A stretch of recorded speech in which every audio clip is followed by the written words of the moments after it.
Hello, I'm Kai Rosga, and welcome to Version Up, one lawyer's journey to digitally transform his legal practice.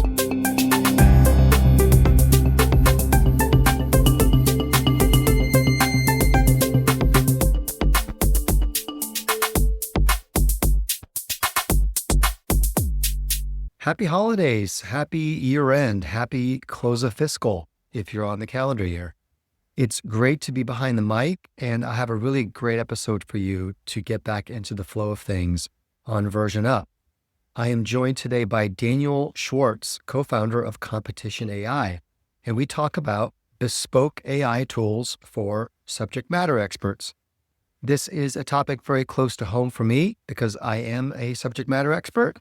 And not only that, but we get to talk about antitrust, which is my area of expertise. Hope you enjoy the episode. Spoiler, the cyborgs are coming. Hi, Daniel. Welcome to the podcast. Hi, thanks for having me.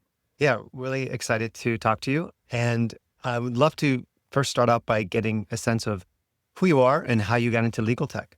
So I was an antitrust lawyer at Clifford Chance for 10 years. I spent a couple of years at the IMF in Washington, DC. You can hear from the English accent that I'm from London. And I love antitrust. I'm a real antitrust nerd. I thought I was going to be an antitrust lawyer for 30, 40 years. I was doing the kind of things where I was gunning for partnership before I left. I was appointed a fellow at Cambridge. I was kind of bringing in my own clients. And then I became obsessed with AI because I realized that as antitrust lawyers or lawyers in general, you can build something that works so amazingly with AI if you understand in detail what the lawyers do, what are the workflows, and actually how that interacts with AI. So I teamed up with a bunch of software engineers who are two of my best friends who I've known for 20 years, and we launched CompetitionAI, which is AI for antitrust lawyers. When did you launch that? November 2023. Remind me of how that lines up with the sort of history of how most of us have learned about AI, which is the arrival of the generative AI chatbots. Yeah, so we launched about a year after ChatGPT landed, but we spent quite a lot of time building it before then. And honestly, I cannot convey how much things have changed since then. We worked so hard to build a tool which was agentic in 2023, but actually it just didn't fulfill the promise of AI because the AI wasn't advanced enough. So it's only like now, today, 2 years on, when you see GPT-5, when you see Claude being more advanced, now we're actually really fulfilling the promise from AI. So 2 years ago feels like another lifetime. Well, that really maps to my experience with AI, being that, to me, the inflection point was probably about 3 months ago, to be completely honest. I kept playing with it, kept trying to use it, kept tinkering with it, kept trying to use chatbots in my practice as a lawyer, and was nibbling around the edges, but really only in the last few months has it really come together. And frankly, it's from the capability. I feel like the capability caught up to my need. Yeah, and I think when we launched it, to be entirely open and honest, it was really innovative. It was AI for competition lawyers, and we were competition AI, so it was great. But actually, it wasn't good enough. The AI wasn't good enough. And so it was kind of really exciting and innovative, but it just didn't quite, again, to use an English expression, it didn't cut the mustard yet. Understood. And so what is CompetitionAI? What kind of service or product do you offer? So we have a AI platform to help antitrust lawyers, which outside of the US, we're known as competition lawyers. And so essentially what we've done is we have taken my kind of 10 years of antitrust experience at Clifford Chance, taken what's in my head, and the skill is me turning that into AI-powered software with my software engineers. So we've got 8 or 9 workflows, which are like the real core things that antitrust lawyers do. And also for foreign direct investment lawyers, like kind of CFIUS lawyers, because often they do similar things.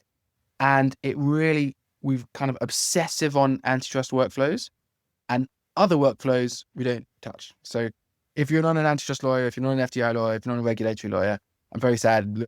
We have kind of interesting similar principles, but actually we're not building tools for them. Well, I'm really excited to talk to you because I'm an antitrust lawyer, 16 years in the trade, and the idea of nerding out a little bit and getting into the weeds of how you go from being an antitrust subject matter expert to being a founder is actually really fascinating to me. So where I thought we might start is to address in particular the fact that your product, which makes it different from some of the other products I see in the market, that it is really sort of tailor-made or focused on a particular subject matter expertise, which is competition law, competition regulation, et cetera.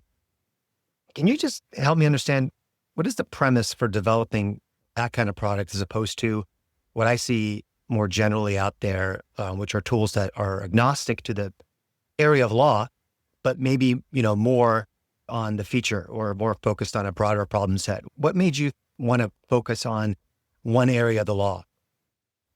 So, look, you've been an antitrust lawyer for 16 years. I've been for 10, 12.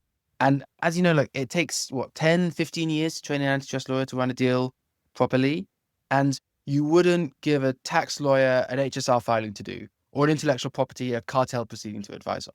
Because what we do as antitrust lawyers is different. It's unique. So I thought that in order to build AI tools that really help for antitrust lawyers, you have to understand what antitrust lawyers do every single day. And so because what antitrust lawyers do is specific, the legal tech has to be specific to them. And that's why our whole platform is built just for antitrust lawyers. And so what does that mean in practice? Well, our data pipelines are completely different and bespoke for antitrust lawyers. The user interface is different, the context engineering, the prompting, everything is specific for antitrust lawyers. And so one of my favorite quotes in legal tech is from Ilona Logvanova at Cleary, when she says that no one taught you how to use Instagram, no one taught you how to use Facebook. It was just intuitive. But the problem is that antitrust lawyers, our intuition is different because the work that we do is different. The workflows are different. And therefore, the one size generalist fits all approach just isn't going to work if you want the best tool. And so you see some kind of, as you say, generalist companies, a lot of them, they try and speak to their customers to try to understand what they do and then try to adapt their existing platform to their customers. What we do is actually the complete opposite. It's the starting point is antitrust law and antitrust workflows. And then the whole software is designed around that. And that means it's so much more focused for antitrust lawyers, and therefore the results are much better. Something you just said there made a connection for me, which is that quote made me think of the topic of change management. One that I have not explored enough on this podcast yet, but I will say my starting point is a bit skeptical in that I think it's hard to train lawyers to change how they do their practice in a meaningful or significant way. And so one of the ways people try to head that off is by developing tools that meet the user where they work, meaning which productivity tools are they on? Build it as a plugin as opposed to a standalone platform. But what you're suggesting is another level to that, which is meet them where their substantive legal need is, meaning instead of developing a broader, let's say, regulatory tool that is useful for an antitrust lawyer, develop an antitrust tool, and that maybe eliminates some of the friction of a user adapting to new technology and learning how to use it. Exactly. And I think, again, it has to be super intuitive. It shouldn't require any explanation. We're very happy to provide training, and we do so as a matter of course and support to our customers, but actually it needs to be super intuitive. Otherwise, you get people buying a fancy bit of tech, people don't use it, and then it actually ends up being quite pointless. So yeah, completely agree. It's got to start from how we think as our specific areas of lawyer, because every lawyer is different. So what you're describing is a landscape where you could have hundreds or thousands of these sort of niche kind of tools versus an alternative landscape where you really just have really, really powerful general purpose LLMs. You have just sort of like an Uber ChatGPT that, version 6, 7.0, let's call it, which is an LLM that can really do it all. What I hear from you, from your comments is that maybe we should not be too fast to think that we're heading in that direction of having these sort of all-powerful, simple, single tools. Maybe this is going to be more of a landscape where people like you are developing niche tools for very, very specific tailored needs. So I think the LLMs are getting better at a pretty astonishing pace. And I think, if you compare GPT-5 to GPT-4, it's huge and they could do more and more. So I think, when GPT-6 and 7 comes around, it's going to be amazing. But actually, we'll be using GPT-5. But what we're doing is we're kind of adapting that to the unique specificities of what it's like being a competition or regulatory lawyer. It's not just the large language model itself. A lot of it is about the user experience to show you the most relevant answer or the most relevant bits, or to do it in a way that's you kind of intuitive. And so it's not just the large language model, it's all the kind of software architecture you put around the process in order to make it super easy to use. Yeah. So if you're like yourself, a subject matter expert developing one of these tools, there's a difference there to me versus, I think, the more typical setup, which is you have a technical person, you might have a legal person, but then to understand the end user need, there's a process of interviewing end users, this whole process of understanding the user journey, as they call it, and embedding yourself in clients' needs to identify what their problems are and how to solve them, et cetera. Sounds like you get to kind of skip to the end with your approach. Talk me through that. What are the advantages of that? Or are there any disadvantages? So I wouldn't say we skip to the end, but I think we skip a lot of steps. And there's a few things. So because I was the kind of lawyer that we're actually now selling to, I actually understand what you're trying to achieve. And also because I'm obsessed with AI, I understand what can be done. And it's a little bit like the quote about Ford saying, if I asked people what they wanted, I would have given them faster horses rather than cars. And so there is a kind of reimagining experience, which you can't get just asking lawyers. But actually, it still is super helpful to speak to lots of antitrust lawyers because they have different views and different perspectives, especially, again, because we focus so much on having like a simple user experience. That still is useful, but it just means we can skip a bunch of stages. And also, one of the things about legal tech tools is, as lawyers, we're really attention to detail about the outputs and about the piece of work. And so it's not just on the tool, but you really have to do lots of testing and evaluation. And, you can't do that unless you've actually been doing the work yourself. So there's only so much that you can get out of interviews, important though they are.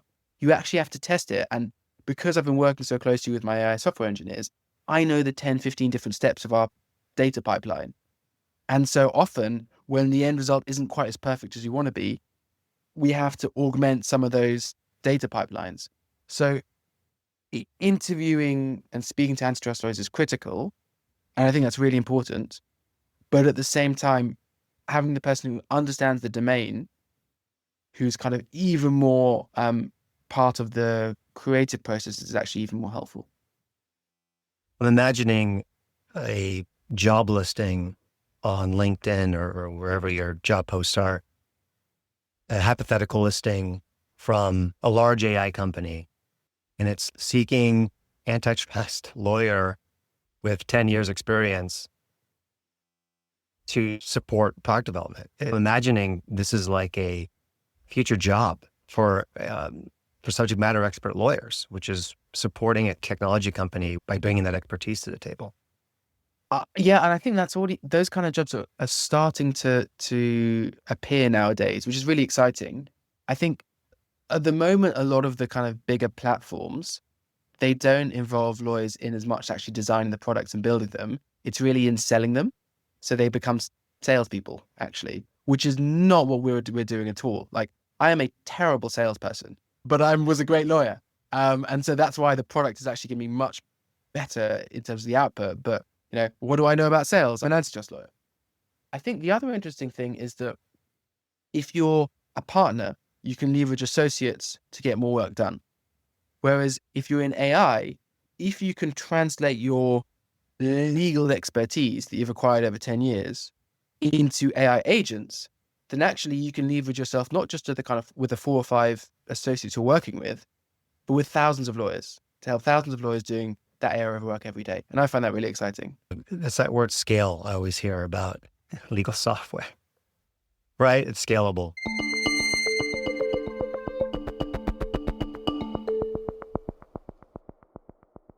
So let's talk for a moment about who you're selling to. law firms versus in-house counsel or corporate departments or large companies. Who are you currently focusing on for your product, Competition AI, from those two categories? So we're focusing more on law firms. And the reason is in-house, there's generally relatively small teams of antitrust lawyers. And therefore you kind of sell to the customer who has the biggest need, and therefore the law firms with the most antitrust lawyers. That being said, we do get approached by in-house antitrust lawyers who we're very happy to help. But I think the dynamic's a bit different because the consequence of that means that you're going to start to see in-house antitrust lawyers go to law firms because law firms have tools which they don't have in-house. So actually, that's to the advantage of the big law firms. But also, we work a lot with in-house antitrust lawyers so that they understand the benefits of competition AI. Because what that means is that we kind of educate our customer's customer, and therefore that puts pressure on the law firms to buy our software. So, some in-house lawyers saying to law firms, we really want you to use competition AI. And that's, the best advert we could possibly have. So I'm a in-house lawyer. Let's say I'm working with Clerk for Chance and I'm asking them, are you using competition AI? What's going through my head? Why am I asking that? And what is the value proposition to me as the client at the end of this whole process? The value proposition comes from a few areas. One, you're getting better quality legal advice. And the reason is, when the law firm doesn't just use humans, it uses AI agents. We built tools that can analyze millions of words of text in minutes. It identifies the most relevant information to the lawyer. And what it means is, and because the human lawyer can't themselves review millions of words of text, thousands of web pages, it means that actually they can't get the full breadth of information without using our AI tool. So there could be other facts out there which they're not aware of, which change the significance. So what that means is if you use our AI platform, you get a better quality legal advice because it encapsulates a wider range of information than the human lawyer ever could.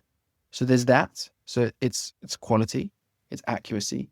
There's trust because you know that your law firm really cares about getting the best quality of advice. It's also about speed as well. If you can identify the regulatory obligations faster, it means that you can turn things around. And also there's just a kind of broader relationship point, whereas, a lot of law firms do huge amounts of work for clients and the client ends up not paying for it. It's kind of done on a relationship basis. If you can provide more value to the customer, then actually you can reduce the amount of time you do without getting paid. Actually, you can get a much better relationship. So it's kind of a range of those things. And we're also trying to develop increasingly AI agents that can deliver services to in-house lawyers that human lawyers can't do themselves. So there's a kind of wider range of advice or services that you can get from that law firm. Let's turn to the outer boundaries of what AI tools are capable of doing currently for lawyers and maybe in the near term. And let me ask your perspective as a legal tech founder the following. Is there a version of the next 2, 3, 4, 5 years where a lot of these tools that we're seeing, and I'm not asking now specifically about yours, but just generally when you look at the legal tech landscape, I do see that most of them are tailored for law firms for, I think, a lot of reasons, the ones you just mentioned, strategic, business, et cetera. But I wonder whether as these tools get trained from being used by the law firms, whether some or many of them end up getting so good at what they do that they turn into something that's sold directly to the client, meaning you don't really necessarily need the lawyer to do anything at some point if it's trained and gets good enough and proficient enough and the underlying LLMs continue to improve, et cetera. So I guess that's a roundabout way of asking, where is AI going to replace legal work done by outside counsel as opposed to where we currently are, I think, which is it augments that work? So I think we're always going to need lots of lawyers. And I always think it's going to be lawyer driven. And that's partly because of trust, about liability, it's about quality. If you've got the kind of huge bet the company M&A deals, which is, or huge litigation, That's a big composition of the work that big law firms do. And for that, ultimately, the most important thing is quality. Because if you've got $1 billion M&A deal, you just got to get the best advice. But I think we actually have to be open and honest that there are some tasks that will be done by AI. So for example, if you've got first level review of 10 million documents, instead of an army of paralegals or contract attorneys, like realistically, that first level review is going to be done with AI, and it's going to be done in amazing quality.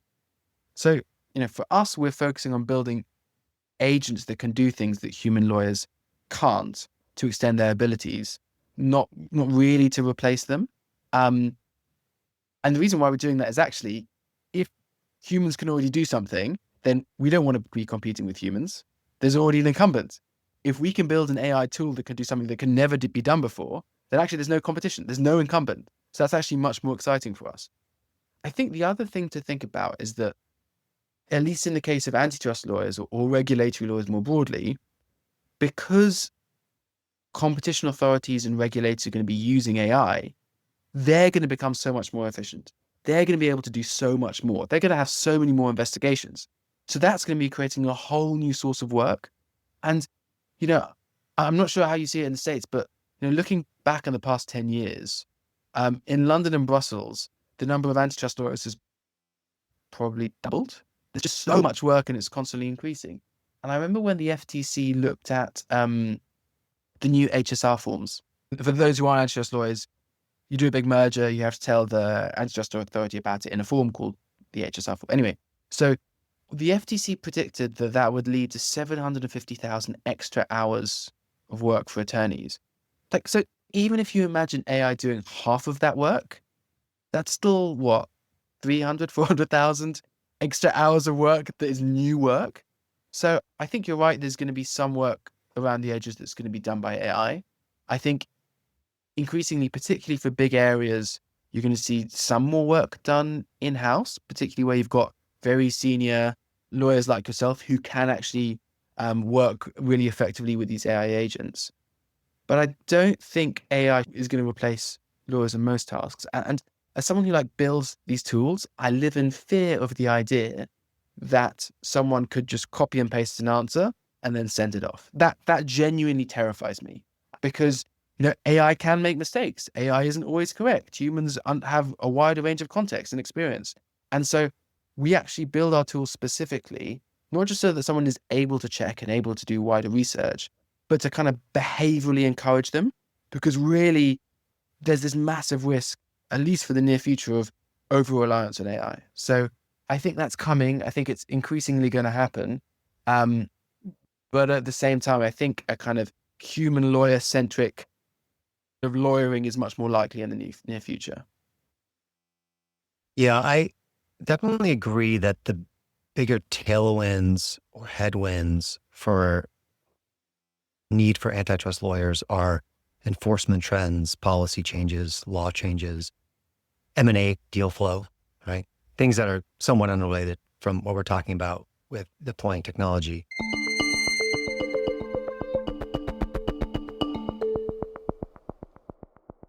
Let me propose a slightly different view of what this looks like for lawyers.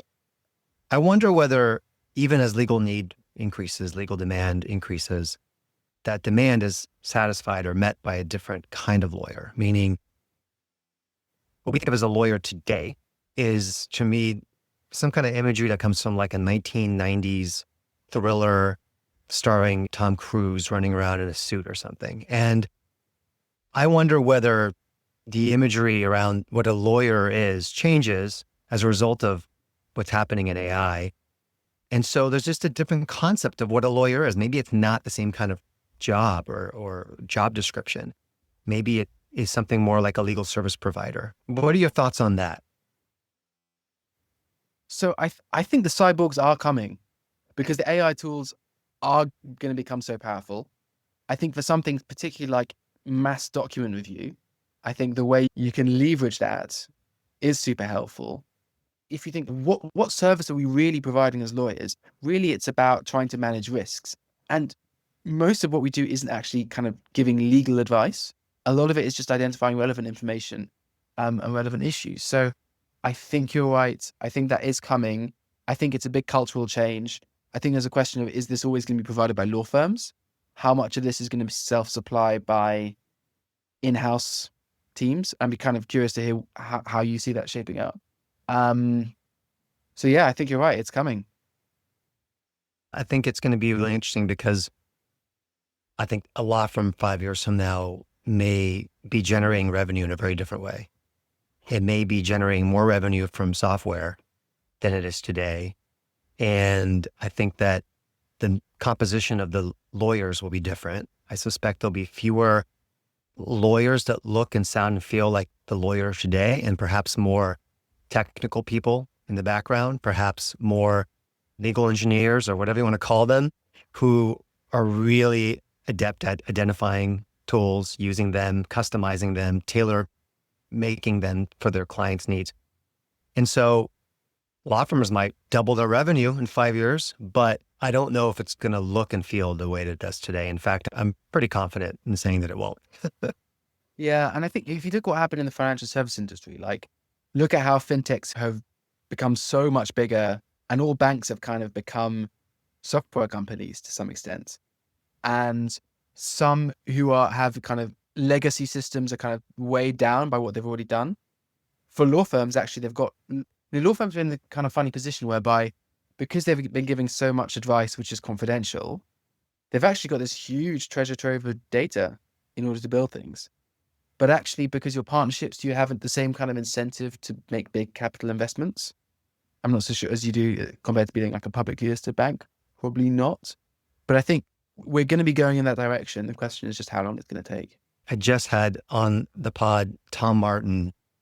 His theory is that law firms are now software companies, which is, I think, an interesting play on that concept of what does the transformation look like for law firms. So as you're selling your product to law firms, these are sophisticated organizations. These are large organizations. These are often very profitable organizations. Of course, they're thinking about client service and quality and all that, but they're also thinking about the impact on bottom line. So what is the pitch? How do you position your product in a way where you can credibly describe it as something that's additive, something that's growing the pie, something that's growing the bottom line, as opposed to perhaps cannibalizing on existing revenue that's coming from the traditional billable hour? Yeah, so look, I'm very confident that it's not going to reduce revenue for law firms. And actually, we've designed our tools specifically to increase revenue from law firms. So look, the first thing is thinking about the law firm model and leverage. So traditionally, you've had like law firm partners leveraging the work of human associates to increase their revenue. And the more associates you can leverage, the more the profit for the firm. But now we've got this unique opportunity that the partner can leverage not just their human associates, but also AI agents. And AI agents with very low marginal costs that can actually have a massive output. And so our tools are focused on actually increasing new revenue streams, increasing effective leverage, but through technology. It's not just about doing the same thing faster. I think the other thing that, you hear a lot of talk about the billable hour and how this is the end of the billable hour and how no law firm is ever going to buy AI software because of it. But I really don't buy it. And that's just completely inconsistent with what I've seen in legal practice. I think for a few reasons. Firstly, lots of firms do work they can't charge for. Often you have write-offs of 10, 20, 30%. If you can avoid that, you can actually massively increase your profitability. A lot of the time, it's not just like a straight, whatever you bill, however many hours, we'll pay whatever it takes. Sometimes, but actually a lot of the time you have fee caps. And when you breach those fee caps, after that, you end up doing the work for free. Because for lots of projects, the client has a specific budget. So again, you end up doing lots of work for free, which just adds to your costs and doesn't increase your revenue as a law firm. Clients aren't stupid. I mean, they're not going to deliberately give more work to law firms that are less efficient in the long run. You'll just lose the client. Like, you can't build sustainable business on tricking clients into wasting their time and money by getting them by not investing in the most advanced technology. Like, it's a competitive market. And I think actually, like, the market is moving faster than a lot of people think. There's a lot of things going on under the surface that you can't see just by reading the news, and things that are actually moving really quite quickly. That being said, look, I don't think all AI tools are created equally in this respect. Like the best ones are going to be the ones that kind of increase revenue, drive customer loyalty, and actually enable you to provide new services. So when thinking about like which antitrust tools are the most helpful, it's the ones that can really help the antitrust teams achieve their strategic objectives that are most useful. So in reality, I honestly don't think this is going to reduce billable hours. I think you're going to be winning more clients as a result of doing these tools. And I think actually it's going to become an essential part of the antitrust lawyer's toolkit. I agree that the billable hour, at least in my words, is a bit of a red herring. And I tend to stay away from the debate because as a client, ultimately, what I'm interested in is how much is the total project going to cost and is the outcome going to be favorable? And whether we use a metric like billable hour or whether we use the flat fee, there's different reasons to do them and to choose between those two options. But there's nothing inherently, I think, flawed in the billable hour that would tell me that it is going to be completely extinct. In the last 10 years, the billable hour has gone up, up, up, up, but also a lot of the freebies have increased. Sophisticated law firms with the higher billable rates do a lot of content creation. They do a lot of seminars. They'll do internal presentations. They'll do roundtables, all of those things at no cost to the client. And also they will write off time. Sometimes first year associate never appears in the bill. I know they're there. I know they're working. I know they're helping on the project, but they don't even appear in the bill. And so it's all kind of baked into that billable hour that you see from the senior partner. So that's one way to do it. In some ways it's rational, in some ways it's not. But to me, it's not going to turn on whether we have a billable hour or project-based fee. I think it's going to turn on whether law firms are solving problems and whether they're creating value for their clients. I mean, look, as someone in-house, if you were looking to instruct an antitrust practice on a big matter and you thought, okay, we trust this team, we're going to give them something on the basis of a billable hour, but then you saw them just wasting time and money, you get the bill, the partner hasn't written it off, would you give them work again? Yeah, probably not. Yeah. It just seemed like kind of unimaginable. I agree. And so to me, it's interesting that the ideas around flat fees and perhaps this becomes more of an issue as law firms are starting to figure out ways to build in fees associated with the tech-enabled services they're offering, right? So I don't know if that looks like a subscription fee. I don't know if that's a line item on my bill that says we use the following tool. I don't know what that ends up looking like over the long term, but I think we're going to start seeing different ways of charges appearing on our invoices. But to me, it doesn't necessarily mean the billable hour goes away. Maybe there's a $10,000 billable hour. And that sounds scary and awful, but if there's a lot of value baked into that, and if clients understand what that means, if they can use it as an apples to apples comparison to compare different law firms, maybe that works. I don't have a huge dog in the fight, to be perfectly honest, but it seems to be a big topic of discussion among lawyers. Or at least actually maybe even more so outside of lawyers. Yeah, you definitely get that vibe from the Silicon Valley crowd, I think. You mentioned earlier the role of a junior attorney. I'm wondering, what do you see as the impact of all of this AI and all of this legal tech development in our space on the role of a junior attorney? And if you were putting yourselves in the shoes of a 1L, a first-year law student in law school, what would you tell them? What advice would you give them for positioning themselves to succeed? So I think going back to your earlier point, I think we're all going to become a little bit cyborgs because for the first time, your productivity is going to be closely connected to how good you are at using software. And software is going to be able to kind of multiply our capabilities. So I think definitely be the best person in the room who understands the software. So that's the first thing. I think some parts of being a lawyer are going to get way better. Things like timesheets. Timesheets was such a pain and a tax on actually doing the kind of legal advice you wanted. But that's going to get improved as we're going to get AI timesheets, which kind of get done for us, essentially. I think AI makes it easier to learn new things faster, so you can actually become a better lawyer. But I think one of the things that's different is it's going to be really important to really understand what you're doing and why you're doing it. So I think training is going to be even more important than it is before. And I think that's actually quite challenging in a world where people don't come to the office as often. They don't learn as much from osmosis. And don't get me wrong, working from home is amazing. Got two young kids. It's, like genuinely life-changing. I love it. But actually, the importance of training and really that apprenticeship model, I think, is even greater in the age of AI. The most important thing is that I really think there's going to be loads of amazing opportunities to have a great career in law. And there's this narrative that AI is going to replace all lawyers' jobs. Don't become a lawyer. And I think it will be really sad.